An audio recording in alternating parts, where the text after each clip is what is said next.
জামায়াত ক্ষমতায় এলে নারীর ভবিষ্যৎ কেমন হবে?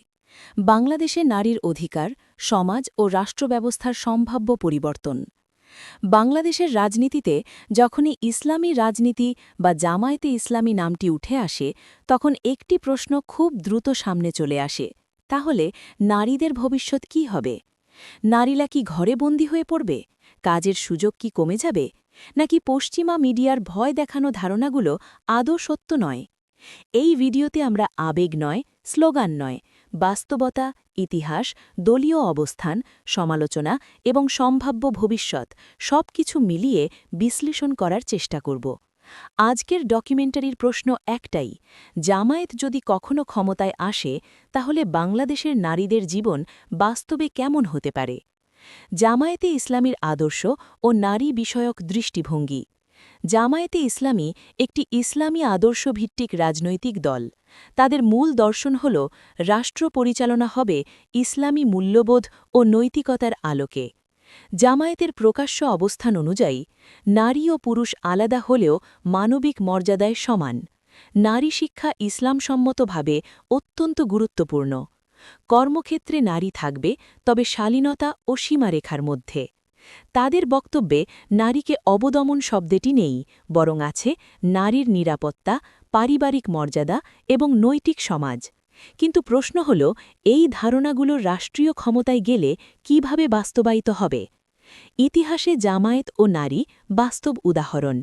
বাংলাদেশে জামায়াত কখনও এককভাবে রাষ্ট্র ক্ষমতায় যায়নি। তবে ২০০১ থেকে ২০০৬ সময়কালে বিএনপি জামায়াত জোটকালে নারী শিক্ষা বন্ধ হয়নি, নারী চাকরি বন্ধ হয়নি, নারী ভোটাধিকার বাতিল হয়নি, নারী সাংসদ ও নারী মন্ত্রী ছিলেন। এটি একটি গুরুত্বপূর্ণ বাস্তবতা। তবে সমালোচকদের দাবি, সামাজিক পর্যায়ে রক্ষণশীল চাপ বেড়েছিল। কিছু এলাকায় সাংস্কৃতিক কর্মকাণ্ড সীমিত হয়েছিল। নারীর পোশাক ও চলাফেরায় অঘোষিত সামাজিক চাপ তৈরি হয়েছিল। অর্থাৎ রাষ্ট্রীয় আইন নয়, বরং সামাজিক প্রভাব ছিল বেশি। এটাই বিতর্কের মূল জায়গা। নারী শিক্ষা বন্ধ নাকি নতুন রূপ? একটি বড় ভয় হল, জামায়াত এলে মেয়েদের পড়াশোনা বন্ধ হয়ে যাবে। কিন্তু জামায়াতের দলিল ও প্রকাশ্য বক্তব্যে বলা হয়, নারী শিক্ষা ফরজ। মা শিক্ষিত না হলে সমাজ শিক্ষিত হয় না। সম্ভাব্য পরিবর্তন কি হতে পারে? কো-এডুকেশন নিয়ে সীমাবদ্ধতা, ইসলামী পরিবেশে শিক্ষা ব্যবস্থার জোর, পর্দা ও শালীনতার ওপর গুরুত্ব, অর্থাৎ শিক্ষা বন্ধ নয়, বরং শিক্ষার ধরন ও পরিবেশ বদলাতে পারে। এটি ভালো না খারাপ, সেটা দর্শকের মূল্যায়নের বিষয়। কর্মক্ষেত্রে নারীর ভবিষ্যৎ। বাংলাদেশে আজ গার্মেন্টস শিল্পে নারীর বড় ভূমিকা। ব্যাংক, কর্পোরেট, মিডিয়া, স্বাস্থ্য খাতে নারী গুরুত্বপূর্ণ শক্তি। প্রশ্ন হল, জামায়াত ক্ষমতায় এলে এই জায়গাগুলোতে কি হবে? জামায়াতের সম্ভাব্য দৃষ্টিভঙ্গি। নারীর কর্মসংস্থান থাকবে, তবে রাতের কাজ, ঝুঁকিপূর্ণ কাজ, অনিরাপদ পরিবেশ নিরুৎসাহিত। নারী পুরুষের মিশ্রতা সীমিত করার চেষ্টা। সমালোচকরা বলেন, এতে নারীর অর্থনৈতিক স্বাধীনতা কমতে পারে। সমর্থকরা বলেন, এতে নারী আরও নিরাপদ হবে। এখানেই মূল দ্বন্দ্ব, স্বাধীনতা বনাম সুরক্ষা।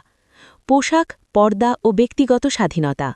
সবচেয়ে বেশি আলোচিত ও ভয় দেখানো বিষয় হল, নারীদের কি বোরখা বাধ্যতামূলক করা হবে? বাস্তবতা হল, জামায়াত প্রকাশ্যে কখনো বলেনি যে আইন করে পোশাক চাপিয়ে দেওয়া হবে, তবে ইসলামী শালীনতার প্রচার জোরালো হবে। সম্ভাব্য বাস্তবতা, আইন নয়, সামাজিক চাপ বাড়তে পারে। মিডিয়া ও সংস্কৃতিতে শালীনতার মানদণ্ড কড়াকড়ি হতে পারে। এটা রাষ্ট্রীয় জোর নয়, বরং রাষ্ট্রীয় নীতির ফলে সামাজিক প্রবণতা বদলে যাওয়ার সম্ভাবনা। রাজনীতি ও নেতৃত্বে নারী।